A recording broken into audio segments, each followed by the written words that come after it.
Welcome to deserted 8th Avenue, New York. This is not some epic movie set, but the launch of a new car. In just a few moments' time, from over my right shoulder will emerge the latest Range Rover Sport, driven by some British geezer called Daniel Craig. Really?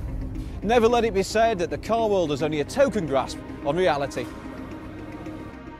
Look at that, it's James Bond!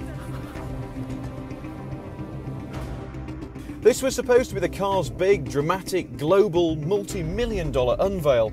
Only it got spoiled when a guy in a tinting shop snapped a picture on his cell phone and flogged it to the world's media.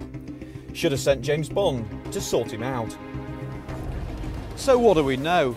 The Sport is based on the new Range Rover, but it's smaller and lighter and designed to bridge the gap between the Junior Evoque and the Big Daddy. The US will be its biggest market, in New York its biggest metropolis, which is why they're throwing a party with Daniel.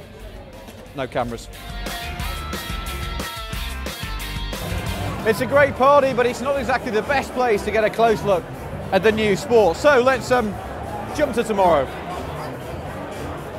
The styling, even without the tints, is a now familiar blend of Land Rover themes. It looks like a grown-up Evoque, and there's lots of the jewellery that we've come to expect from designer Jerry McGovern. This car is 6 inches shorter, 2 inches lower and 100 pounds lighter than the Big Daddy Range Rover, but it looks even smaller.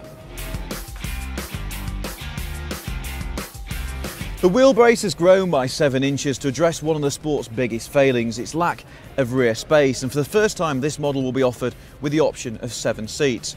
Up front, the architecture very obviously echoes the Evoque, but some neat detailing. These seats, for example, are very obviously designed for a sporting gentleman, and the Range Rover's fiddly rotary gear knob has been replaced by a much more manly stick. At launch, the Sport will be offered with a 3-litre V6 or a 5-litre V8, both of which are supercharged. This V8 offers 510 horsepower and 0 to 60 in just 5 seconds. The V6 offers 340 horsepower and 0 to 60 in 6.9 seconds.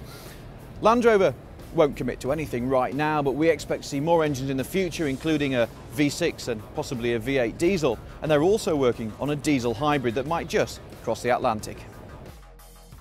Intriguingly, there's a choice of 2 4-wheel drive systems, a more traditional setup with a low ratio gearbox, or a more lightweight, simpler system without the low ratio option if your idea of off-roading is a snowy day in Manhattan. It's not so much Land Rover ignoring its roots as hedging its bets.